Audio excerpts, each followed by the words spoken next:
Jsme v kdysi malebné starořecké části Athén zvané Pireus, neboli Pireův přístav. Řeknu vám, jak je malebná teďka, budu citovat průvodce Athénami. Cituji.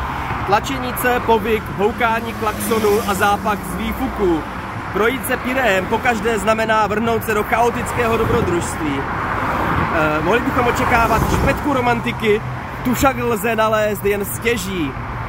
Neplánujte si žádné dlouhé procházky, vzdálenosti jsou značné a po cestě není nic moc k vidění. A příjezd autobusu. Vzhledem k tomu, že už nám jeden ujel, stejně jako včera, z důvodu mého panického strachu, že nastoupíme do špatného autobusu, tak radši necháme jeden ujet a jeden dalším. Tak jsme ho konečně mávnutím úspěšně zastavili a jedeme busem na náměstí Syntagma, což je hlavní náměstí v Řecku, kde je sídlo parlamentu, vlády a tak dále.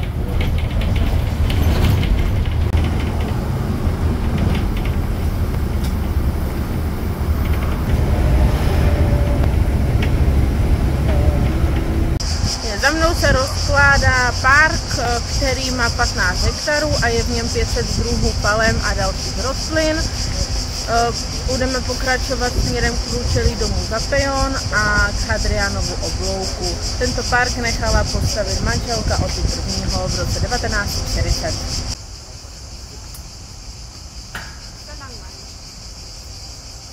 Zapeion je neoklasicistní palác, kde probíhají státní recepce.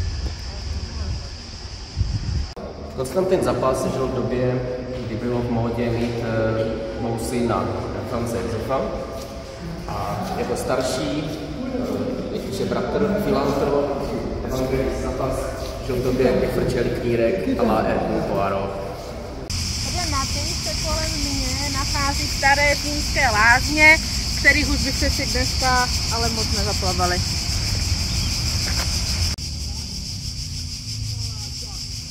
Tady archeologové aktivně hledají druhý ztracený díl Aristotelovy poetiky. Průvodci psali, že kolem 60% Řeků intenzivně kouří, ale v poslední době přechází v houfně na vapo. Tady vidíme důkaz. Stalo se něco neuvěřitelného a uprostřed athénské metropole v městském parku jsme potkali českou legendární celebritu. A to sice Zdeňka Svěráka. Ahoj Zdeňku, můžu ti podat ruku? Obdivuji tvé cimrmanologické dílo. Jsi frajer.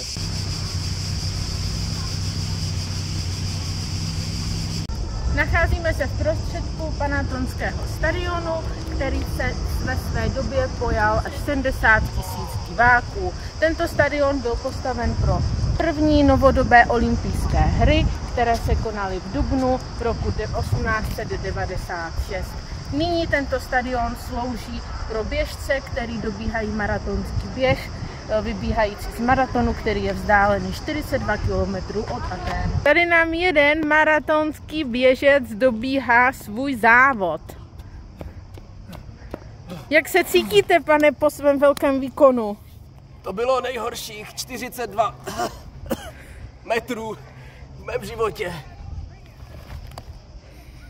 Rozhodli jsme se, že uctíme starořecké atlety a že si tady oběhneme kolečko. No teda uvidíme, běh pro nás není úplně nejpřirozenější způsob pohybu, takže možná si oběhneme půl kolečko nebo tak nějak. Jak se cítíš? Cítím se velmi dobře, tady v těch 36 stupních za běhu se cítím hodně nabušeně. Jasně, no, tak není nad to samozřejmě mít přehřátý mozek. Co by ti přál? Počkej, dáme celé kolečko? A neumřem? Možná. Konec konců tradiční běžec Feidias, který doběhl z maratonu do Athén, aby oznámil, že více u maratonu zvítězili, řekl, zvítězili jsme a umřel, takže to je vlastně i náš plán teďka. Mám pocit, že právě umřu. Je tady trošku horko, máme s sebou jenom malou lahev s vodou. Takhle si v 19. století představovali bezbariérový přístup. Zkusíme, jak se to dá vyjít vůbec, nebo jestli dopadnu jako samé křepelka na schodech Cyril Ungol.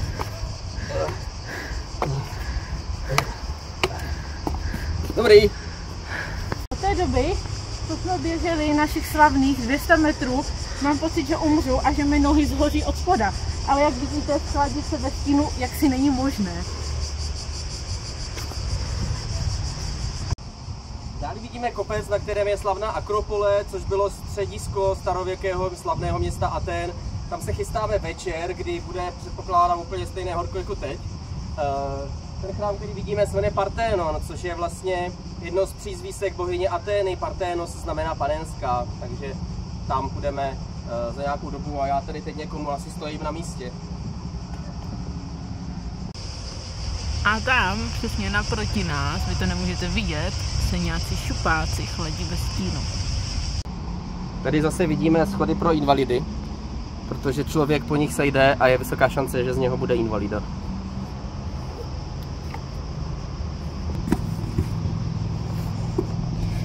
Žiješ? Ne. Vsuvka pro vysvětlení. Ne, řecky znamená ano. Kdyby to byla hra Assassin's Creed, tak bych poté zdi vylezl vevnitř. Ale tady vidíme fík, který je podle všeho Assassin. Mimochodem, Assassin's Creed Odyssey vypadaly Athény poněkud menší. Bylo tam méně lidí a aut. A více stínu. A více stínu.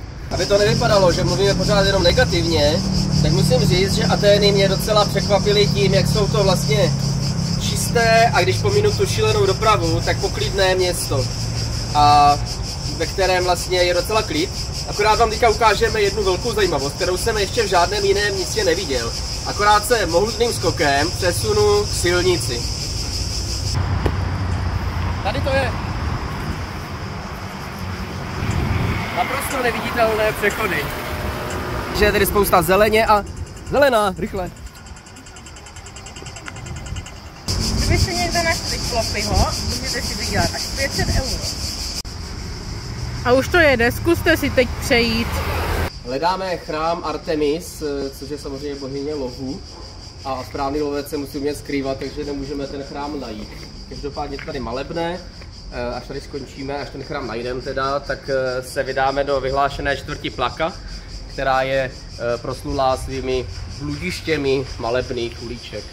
No, vidíme, jestli ten chrám vůbec je. Chrám Artemis jsme našli, ale vypadá to, že zažil už lepší časy, takže... Musíte zapojit fantazii.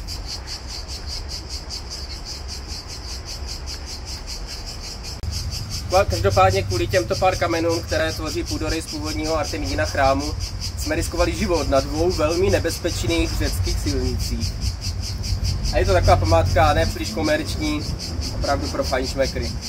Tady je taková zvláštní značka, že když tady člověk jde, tak z hlediska zachování vlastního bezpečí si má vzít osvětlení.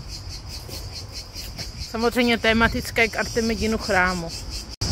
Tady za mnou a tady přede mnou můžete vidět propojení prastaré a moderního umění. Vidíme Hadriánův oblouk, což je tedy oblouk vystavěný císařem Římské říše Hadriánem, který je znám především samozřejmě svým valem, který postavil v Jižním Skotsku. Každopádně Hadrián byl velmi úspěšný císař, jestli se nepletu, za jeho následovníka císaře Trajana dosáhla Římská říše největší rozlohy. Každopádně Hadrián nicméně měl asi Řecko docela rád a postavil tady více věcí, Hadriánův oblouk, Hadriánovu knihovnu. Skrz ten oblouk vidíme krásně výhled vlastně na Akropoli. Některé ty římské oblouky mají 2 nohy a 1 průchod, některé mají 3 nohy, 2 průchody, takže tohle je ta jednodušší varianta římského oblouku. Tady můžete vidět odkvetlý kaktus a za mnou se nachází Olympion, kam půjdeme nejspíše zítra.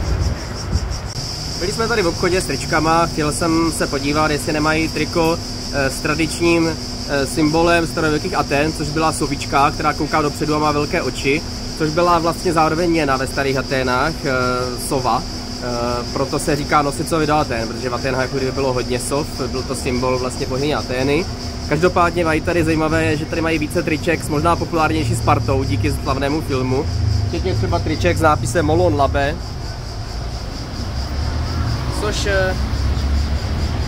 což znamená řecky něco jako pojďte si sem pro ně. A byla to údajně odpověď krále Leonida z Peršanům, když řekli, aby složili zbraně, tak jim odpověděl tohle, pojďte si pro ně sem a vlastně nevzdali se. Kolem nás se rozprostívá řada malebných uliček zvaných Plaka, které jsou posázené spoustou drobných antických památek, jako můžete vidět za mnou. Tyto uličky ožívají především v noci, nočním životem, ale i nyní jsou velmi malebné, zábavné a je spousta kaváren a příjemných restaurací. Povšimněte si tohoto trika, které odkazuje ke klasické řecké tragédii. Jsme v ulici, velmi rušné ulici, vyhlášené čtvrti Plaka.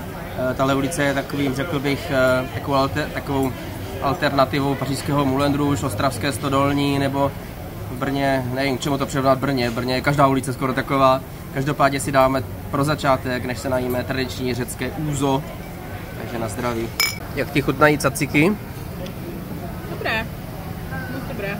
Zatímco já dojídám ještě caciky, Kuba už ochutnává tradiční kuřecí polívku. Je docela hustá. Je to jako když mícháte italské risotto s kuřetem, ale je to dobré. Tahle ulice je obzvlášť malebná. Jsme další moc malebné uličce v oblasti Plaka. Za mnou se nachází metropolitní katedrála, do které však bohužel nemůžeme z důvodu našeho oblečení. Já bych musela mít zahalené ramena a kolena a Kuba by musel mít dlouhé kalhoty a to by asi zdechl on i já. Takže svatá pravda. Nakonec jsme tady. Sice nejsme hodně oblečení, ale pán u dveří řekl, že to nevadí, že to chápe, že venku je moc horko.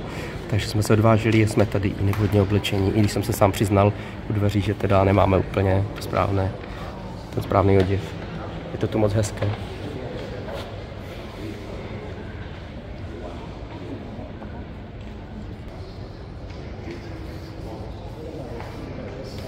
Navštívili jsme dva řecké kostely, samozřejmě v Řecku jsou pravoslaví, což znamená v tom rozdílu oproti katolíkům, že ku příkladu nepodléhají autoritě papeže, a taky to znamená, že když třeba vejdeme do takového kostela, tak vepředu neuvidíme oltář s Ježíšem, ale uvidíme tam obvykle obrázky nebo ikony nějakých svatých. Tak stále pokračuje naše pátrání po triku s tradiční aténskou sovou. A Kuba neustále, ale slušně znejisťuje Atéňany, že jestli znají symbol sovy na triku, tak jak on si ho představuje, který je správně. Hele. Že by? Zase ne.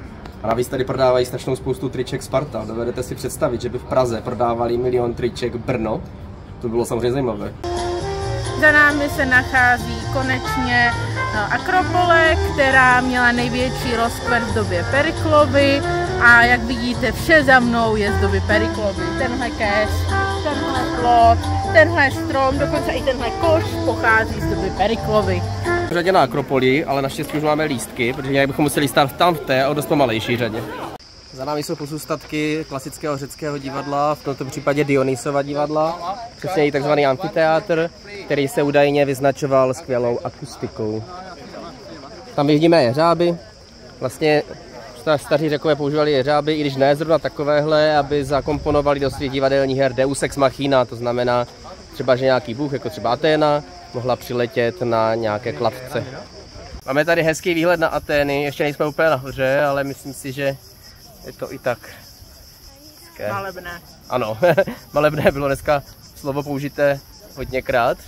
Odeon Heroda Attika, amfiteátr byl postaven v římském období, kdy jej na památku své ženy nechal vybudovat bohatý aténský politik Herodes Atticus.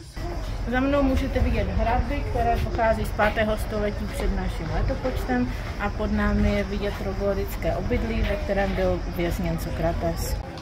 Blížíme se k Propylajím, což je vlastně tradiční vstup do Akropole. Pylos vlastně znamená, jestli se nepletu, brána, pro znamená před, takže je to vlastně taková jako předbrána nebo předsíň. Najdeme v ní různé sloupy, třeba ty, co vidíme tam hnedka vepředu, které mají jednoduchou patku, tak to jsou sloupy dórské, ty nejstarší. Když se podíváme za nás, tak tady je vzorek naopak toho, podle čeho poznáme sloupy jonského stylu, že mají takovou spirálku. Postavil vlastně tady tu předsíň za doby Periklovy, která už byla zmíněna, Pheidias. Já jsem předtím říkal, když jsem měl přehřát ty mozy, když se běželi po tom stadionu, že Pheidias byl ten běžec, tak prosím vás, to nebylo tak, že by ten běžec doběhl, až než umřel, tak postavil tady bránu, Propylaje. To byl totiž Feidipas, ten běžec. My se tam nebudeme vracet, abychom to natočili znovu a střihli to snad pochopíte. Takže Feidias byl architekt za Perikla, jeden z nejlegendárnějších architektů z doby starověkého Řecka a vlastně tady postavil tady tohle a Feidipas byl ten běžec. Tady spousta sloupů z nádherného mramoru, jsou to původní sloupy, všude tady jsou cedulky, že na ten mramor se nesmí sahat, protože kdybyste tady samozřejmě každý sáhl pro štěstí, tak jim z toho za chvilku nic moc nezbyde. Docela štěstí, že jsme se sem vůbec dostali, protože loni třeba byla Akropole zavřená kvůli vedru a myslím, že letos ji taky v jednu dobu zavřeli. U mojí levici můžete vidět nový Parthenon, který je zdoben norskými sloupy. U mojí pravici vidíte trosky starého Parthenonu a předsíň také průčelí toho nového Parthenonu. A ty dívky, které vlastně drží jen kdyby tu střechu toho průčelí, se nazývají takzvané karyatidy. Tady toto předsálí, které už bylo zmíněno, vlastně nového Parthenonu, které podpírají karyatidy, tak bylo zasvěceno Pandrosos, dceři Atény. Je zajímavé, že byly postaveny v úplně jiných stylech, zatímco Parthenon je spíše takový vojenský, střídmý a rovný a s dorskými hlavicemi, tak toto je spíše takové jemnější, takové, jako kdyby, nechci použít zase slovo malebný, které jsme tady měli milionkrát, ale je to tu prostě malebné všechno, tak nemůžu si pomoct. Nevím, jak se jmenuje tenhle strom. Naše hypotéza je olivovník, ale pokud si myslíte něco jiného, napište nám to do komentu. Tento výtah ze skla a ocelí, který unese nebývalou váhu, postavil samozřejmě také Feidias, což jenom poukazuje na to, že Řekové byli prostě nejlepší ve své době. Dívám se, že toto je Sokratův vysokozdvižný vozík, kterým trtil argumenty svých myšlenkových oponentů. Tady na téhle zdi můžete vidět takové zvláštní výstupky na těch kamenech. Mohlo bych vás napadnout, k čemu sloužily a nevypadá to jako náhoda. Ve skutečnosti výstupek stejný je i na druhé straně a sloužilo to k tomu, že zavěsili dvě lana o ty výstupky a ten kámen díky tomu mohli zvedat i do vyšších vzdáleností.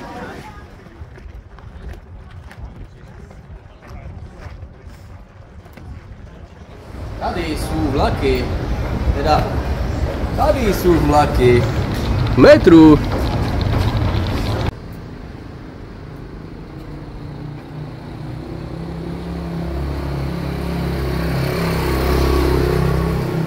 Kuba se snaží jít podle mapy. Další malebná ulička, kterou jdeme. Je malebná, no, v skutku. Hodně, velmi malebná. No tak si nevysmívejme.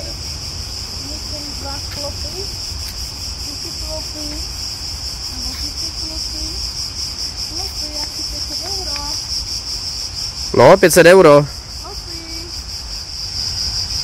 Tam je flopy. Večerní plavání, voda je fajn, je mnohem teplejší než vzduch. Takovéhle krásné červánky jsem naposledy viděl v zimě nad Dukovany, nedaleko Dalešic. Dobré ráno, čeká nás další den nabitý památkami. Pojedeme zase do centra aténské metropole, kde uvidíme třeba Aristotelův Lykeion. Já se tady ohlížím, protože jsme zase v Pireu, u rušné silnice. Čekáme na autobus. Nicméně zkrátíme si chvíli. Řeknu vám takovou jednu smutnou zajímavost o řeckém písmu. Tady máme nápis To festival, Helej, Energeia. Povšimněte si písmena Phi, což je mezinárodní označení pro filozofii, ale hlavně si povšimněte tohohle nebohého písmena Bety, kterou jistě znáte, označují se tím třeba úhly. Akorát, že ono už dneska není beta, není to B, protože Řekové v moderní řečtině, která vychází z varianty řečtiny zhruba z 2. století, která se jmenuje Koiné, tak vlastně si zrušili to B a čtou ho jako V. Takže proto máme festival a ne festival, proto nemáme Berenika, ale Veronika a nemáme alfabeta, ale alfavita. Ono je to vlastně ještě horší. Proč jste to jenom udělali, Řekové? Z dlouhého E třeba je I teďka. Nevím co na to říct. Teď na to budu myslet celý den, budu z toho být úplně všechno zkažené. No, nic, musíme končit, abychom stihli autobus.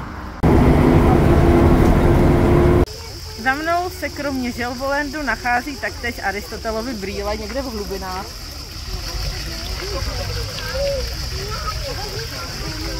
Konečně jsme našli tu jeskyni, neboli troglodit, ve kterém drželi Sokrata.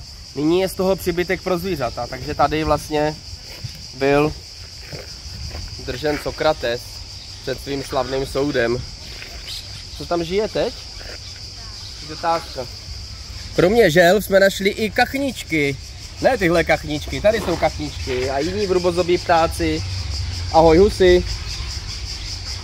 A tamhle jsou kozy. A teď mě omluvte.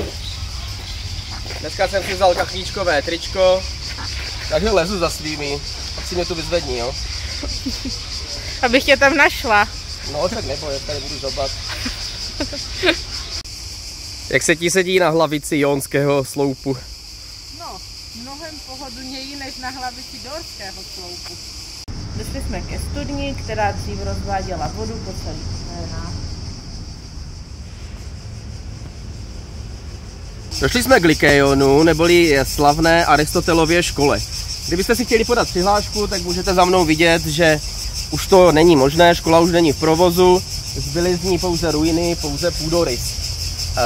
Aristoteles každopádně byl jedním z největších géniů starověkého Řecka. Dalo by se říct, že byl opravdu otcem většiny dnešních věd, ať už se jedná o biologii, fyziku, psychologii, jazykovědu, nebo metafyziku, ale to není úplně věda.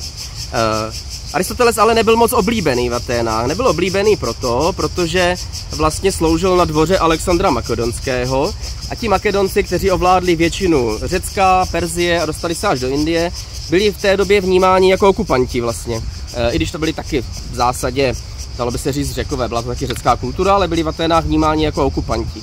A proto byly Aristotelovi dělány různé naschvály, nakonec vlastně musel i za ten odejít, aby se vyhnul soudu.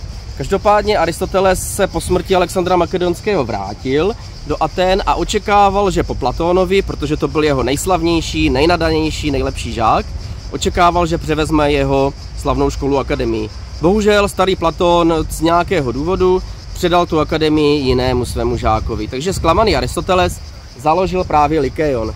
A my si teďka trošku projdeme, a to proto, že se tady vlastně procházel i Aristoteles se svými žáky. Jedna teorie říká, že vlastně se procházel protože měl problémy se žaludkem a když chodil, tak mu to dělalo dobře. A mimo jiné, protože se procházeli mezi sloupy, a mezi se říká pery, patos jsou sloupy, tak se jeho škola nazývala peripatetická škola. Jmenuje se to vlastně Lykeion, protože jsme v oblasti, která byla zasvěcena Apolonu Lykejskému a to slovo známe i v češtině, jakožto lyceum, je to vlastně typ střední školy.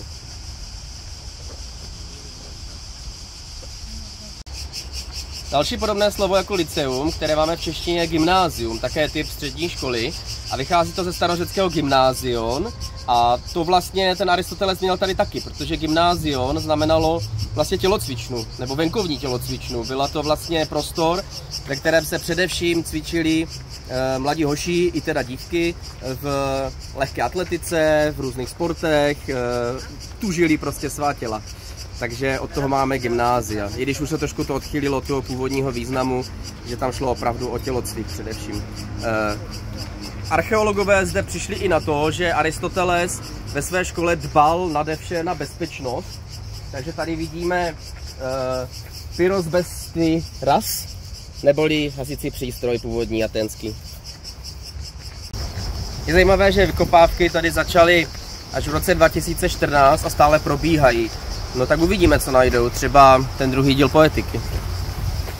Aristoteles krom bezpečnosti dbal i na zdravou výživu svých žáků. Zde můžete vidět Aristotelovi granátové jablka, Aristotelův česnek a samozřejmě Aristotelovi pojistky. Teď omluvte, jdu si trošku zaaristotelovat.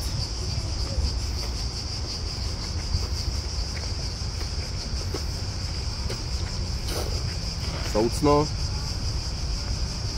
podstata,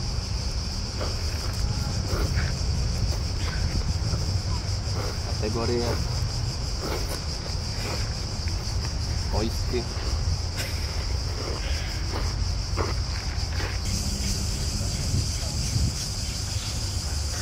Římané používali formaci testudo neboli želva, ale vidíme, že počátky to má přece jenom v Řecku.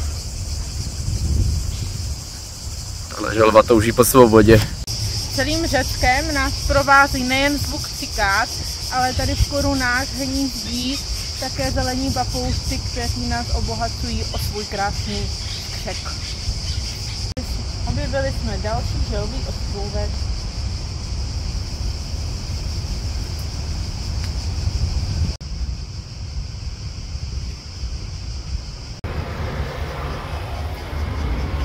Takhle by měla vypadat.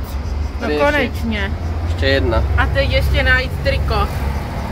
Určitě znáte přísloví nosit sovy do Aten. My je naopak z Aten vyvážíme. Tady můžete vidět zbytky Hadriánových lázní.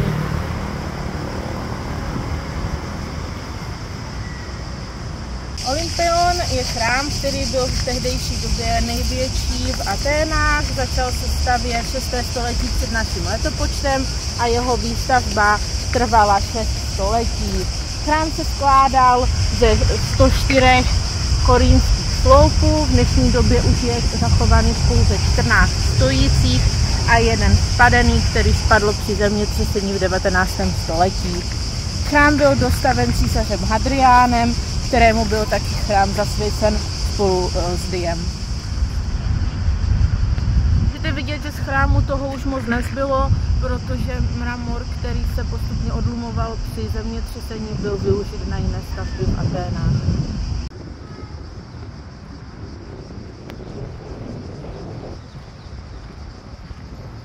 Na pravé ruce můžete vidět podstavec, který sloužil k výrobě pravého řeckého frgálu. Tady mají na ponožkách správnou sobičku. Za mnou se nachází moderní muzeum Akropole s krásným výhledem na Akropoli. Jsme v muzeu Akropole a starověké Atény jsou přímo pod námi. Tady je vidíme přes prosklenou podlahu. Dav uctívačů Asklepia nese nebo vede prase na rituální oběť. Tady Asklepios, jeho dcera je Hygiea, od níž máme jako kdyby název nebo slovo hygiena. Tady je taky. To je sovička z Periklova Odeonu. Maska boha Dionýsa, která byla nalezena na sloupu v Akropoli. Dionysos nebo taky Bakchus byl bohem veselí, vína, zpěvu, tance. Tady vidíme nástroje, se kterými opracovávali staří řečtí mistři mramor na například Parténon. Takže když Pheidias chtěl začít, tak udělal velký nákup ve staroaténském Obi a pustili se do toho. A tu umělecká díla jsou z 6. století, takže jenom pro uvedení nějaké souvislosti, zatímco v Řecku vyráběli tohle, u nás jsme měli plné ruce práce s lovem zvěře, životem chatrčích, naslouchání šamanům a mlácení se kyjí a kameny po hlavách.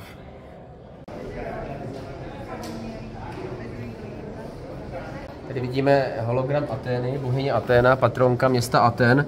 Má mnoho přízvisek, z nich některé už jsme si řekli, třeba Parténos, to znamená panenská, Gigantomáchos, to znamená bojující, z Obry, nebo třeba Nike, což znamená vítězná. Tady je rekonstrukce východního průčelí chrámu Parténon, toho, co bylo v tom trojúhelníku nahoře. Uprostřed máme samozřejmě bohyni Aténu v plné zbroji, vedle boha Dia, to znamená krále bohu, tady je třeba Poseidon, Ares, Apollon. Tady máme rekonstrukci západního průčelí, opět vidíme Aténu a boha, toto nejspíš samozřejmě Poseidona.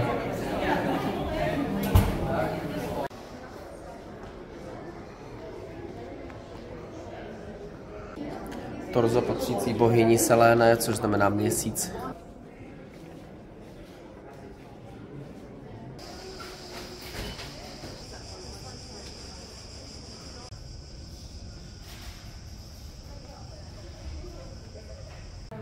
Tady máme bystu Platóna, bohužel bez nosu. Platón byl zakladatelem evropské filozofie, dalo by se říct. Vlastně to jméno Platón je zápasnická přezdívka, znamená to široký. A hned vedle jeho žák, o kterém jsme se už dnes bavili, Aristoteles.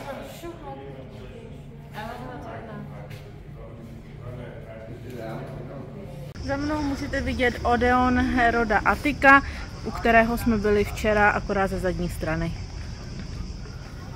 Tady kolem mě vidíte frontu na lístky na Akropoli, tomu se člověk vyhne, když si je koupí online.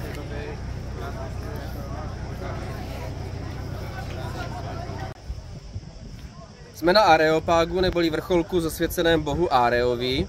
Ares byl bůh války, což byla Aténa taky.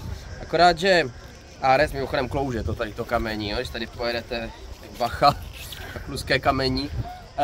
Ares byl spíše stotožňován s brutalitou války, zatímco Aténa byla stotožňována s tou strategií a s vítěznou válkou.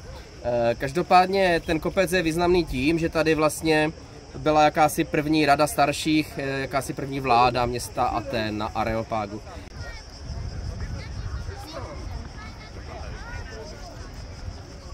Jak vidno, starci z Areopágu byli pěkné prasata. Dokonce se mezi nimi našli i sprejeři. Při vlastním archeologickém výzkumu, který jsme zcela mimo děk prováděli při procházení ulicemi, jsme našli důkaz, že starověcí filozofové se mimo jiné podíleli na zvrácených experimentech s klonováním zvířat.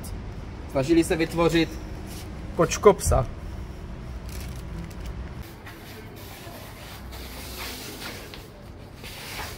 Tady to všechno klouže, prostě to turisti vychodili.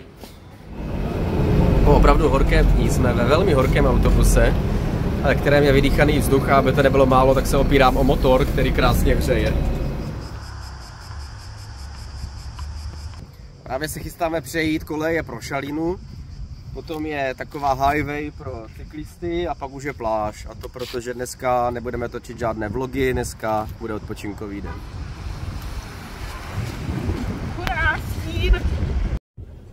Toto je polštář, když cestujete ekonomicky.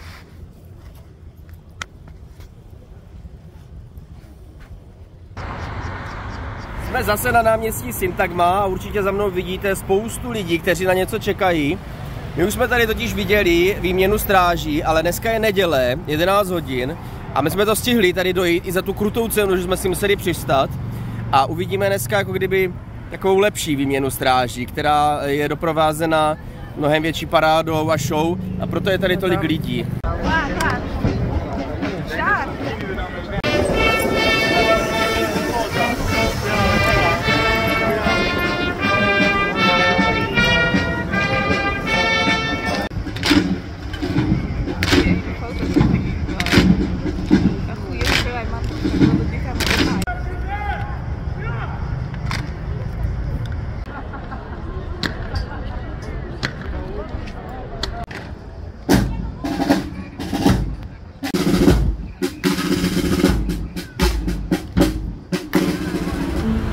Tady vidíme toho zeleného papouška. Nelhali jsme, jsou tady. Neviděl jsi Floppyho? Správně, vyžeň holuba. Nacházíme se na náměstí Syntagma. Za mnou můžete vidět parlament, před kterým jsme před chvilkou viděli výměnu stráží, která probíhala asi 4 hodiny. Jednomu z vojáků upadla bambulka a většina měla knírek. Tohle velké náměstí Syntagma neboli Agora. Následně budeme pokračovat na Starou Agoru a od slova Agora pochází slovo agorafobie, což je strach z velkých otevřených prostorů.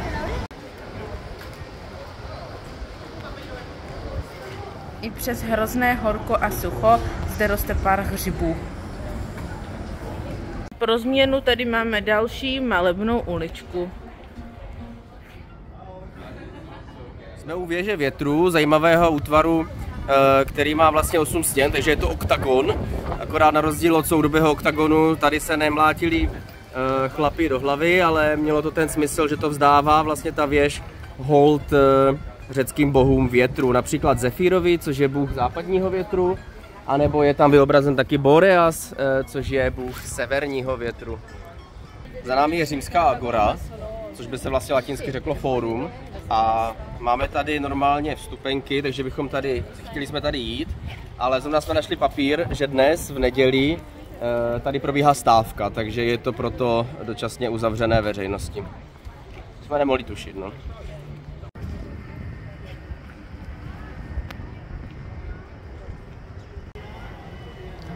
Jsme u Hadriánovy knihovny, kterou zbudoval tento už několikrát zmíněný císař ve 2. století. A bohužel je tady také stávka a obávám se, že na těch dalších místech, kam se ještě chystáme, bude ta stávka taky. Naštěstí jsou to takové archeologické památky, kolem kterých je jenom tenhle ten plot, přes který je docela dobře vidět, takže jako kdyby se můžeme podívat přes ten plot. Je to škoda, máme na to lístky. Vybrali jsme si, že na tohle půjdeme zrovna v neděli, ale co se dá dělat? Kdyby to bylo něco, co je za zavřenými zdmi, tak by to bylo horší. Každopádně tady si povšimněme 14 korintských sloupů, což je vlastně ten nejmladší z klasických řeckých stylů, dorský, jonský, korintský. Je jako kdyby nejzdobnější, jsou tam takové květinové motivy. Tohle je muzeum starověké agory, to znamená starověkého hlavního náměstí, která je zatím. Je tam i Agrippův Odeon a my jsme teď zvědaví, jestli se tady bude stávkovat, já se obávám, že asi ano. No. Za námi v té prohlubní toho moc vidět není. Jsou to zřejmě nějaké archeologické vykopávky, kde si postavili zelený stán, aby si archeologové mohli dát pivko. Každopádně podle mapy by to mělo být Stoa Poikile, což znamená sloupořadí. A od toho Stoa vlastně máme název pro filozofický směr stoicismus, založený Zenonem z Kytia, a také pro lidi, kteří jsou stoikové, to znamená odvíjí od toho filozofického směru, a jsou to lidé, které nic nerozhází. Jsme v chrámu svatého Filipa, který je malý, ale kouzelný. Tak jsme měli štěstí, starověká agora má otevřeno, sice omezené hodiny, ale stihli jsme to. Svatý Filip nám zvoní, počkám, až dozvoní. Tak, jsme na agoře. Agora vlastně znamená náměstí. Bylo to místo pro setkávání se lidí ve starověku, a to v politických, obchodních, veřejných i uměleckých záležitostech. Tady byste ve starověku mohli potkat třeba Temistokla, Perikla, Solona, Sokrata, Platona, Aristofana a spoustu dalších velikánů. Bez nadsázky se asi dá říct, že tady na tomto místě se zrodila atenská demokracie a tím pádem demokracie všeobecně. Jdeme k chrámu Hefajsta, tedy boha kovářství. A to dvě torza reprezentují nejznámější homerské eposy Odyssea, Ilias. Tady botičky terakotové pro hobity, nebo spíš pro hurvínka. Tady vidíme aténské mince, o kterých už byla řeč, takzvané sovičky. Jinak měna ve starověkém Řecku byly samozřejmě drachmy a ta byla i v novověkém Řecku, i když teď už mají euro. Za mnou se nachází hlavice korintského sloupu z Agrippova Odeonu. Odeon byl v té době něco jako pro nás kulturák, konaly se tam různé pěvecké, hudební a herecké vystoupení. Dostali jsme se na hřbitov Kerameikos, který je trochu dál, naštěstí se tady nestávkuje. Je to vlastně největší pohřebiště v celé Atice, to znamená v celé té ústřední oblasti pevninského Řecka, ve které jsou i Atény. Je to opravdu prastarý hřbitov. Co se týče toho názvu Kerameikos, tak by nám to mohlo připomenout slovo keramika. Totiž to slovo keramos znamená hlína, takže to dává docela dobrý smysl. Jednak se samozřejmě mrtví pohřbívají do hlíny a zároveň tady je spousta hliněných třeba soch nebo váz, takže proto keramos, od toho je keramika. Na některých reliéfech nebo sochách je vidět, jak pohřbení zemřeli, na jiných jsou například procesy truchlících rodin nebo všeobecně truchlící rodiny. Tady vidíme sfingu, což je vlastně mytická příšera, která se vyskytuje v egyptských i v řeckých. Asi tam došlo k nějaké výpůjčce nebo nějaké inspiraci. V pověstech, samozřejmě v těch řeckých, figuruje v příběhu o Oidipovi. Býci jsou všeobecně příznační nebo mají význačné místo v řecké kultuře, spíše tedy na Krétě, než dejme tomu v Aténách, ale všeobecně se považovala třeba býčí krev za jedovatou, že je až tak silná, že je jedovatá. Po případě si můžeme připomenout samozřejmě eposo nebo příběh o Minotaurovi, který se váže opět ke Krétě, a nebo starověký mučící, respektive popravovací nástroj, což byl bronzový býk, do kterého se umístil odsouzenec a vlastně tam byl usmažen zaživa, ten jeho křik se nesl jakýmsi důmyslným systémem trubiček a vytvářel takové zlověsné bučení, jako kdyby rozzlobeného býka. Tady mi to trochu připomíná židovský hřbitov, jaký můžeme najít třeba v Praze, tím, že to jsou vlastně náhrobky, které jsou takové křivolaké, různých rozměrů, velikostí, jsou poměrně blízko k sobě. A samozřejmě tady zase zaujímají klasický řecký tvar sloupu. Někteří mladí lidé, zejména gotici, jak vím, rádi chodí popíjet na hřbitov, tak předpokládám, že tady by to měli hodně jako v pohodě, protože by si mohli na to posedat jako na barové stoličky, dát si po úzu, ale asi není ani nezbytné doplňovat, že to samozřejmě je znesvěcení. Tady Kerameikos 2.0. Navštěvou Kerameiku nejspíše poznávací část našeho výletu do Aten zakončíme, protože dívali jsme se ještě, že bychom zašli vlastně se podívat na Platónovu akademii, ale jednak je to 2,5 kilometru úplně náhodným směrem, pryč od centra, a za druhé jsme našli na internetu, že tam vlastně je toho vidění mnohem méně ještě než třeba v Lykeionu aristotelském. Je tam jenom půdorys a navíc z něho už moc stejně nezbylo. Takže jsme se rozhodli tam teda nejít. A zbytek vlastně těch dní, které tady máme ještě naplánované, bude taková ta vegetace u moře, takže tam už nebudeme točit. Děkujeme všem, že jste se na to podívali a jenom na vysvětlenou, některé možná štvalo, že to je na výšku, ale možná ty, kteří se dívali na mobilu, to naopak potěšilo. Důvod je ten, že první videa vznikla tak jako z ničeho nic, zcela spontánně a ještě jsme netušili, že z toho nakonec se stříháme něco většího, to nás napadlo až potom, takže už vlastně jsme to nechtěli měnit. Chceš něco dodat? Jenom asi, že návštěvu do Řecka rozhodně doporučuju, bylo tady spousta krásných památek a stojí to za to.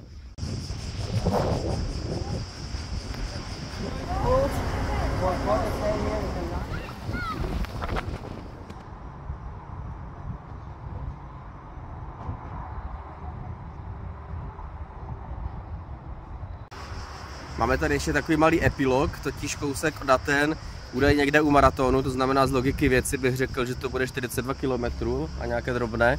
Začalo hořet, nějaký rozsáhlý velký požár, údajně je tam i zásoba pitné vody pro Atény a my se domníváme, že tady to šedé, co můžete vidět na obloze, je možná jako kdyby kouř z těch rozsáhlých požárů. Údajně nějakých 400 hasičů nebo hasičských jednotek se to tam pokoušelo uhasit, ale postupuje to už k obytným domům.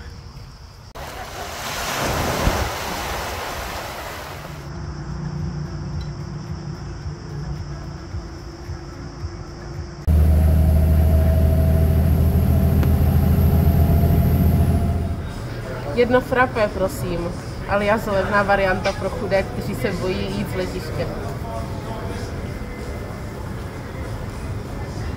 A tady je moře pro ty, kteří nechtějí z letiště.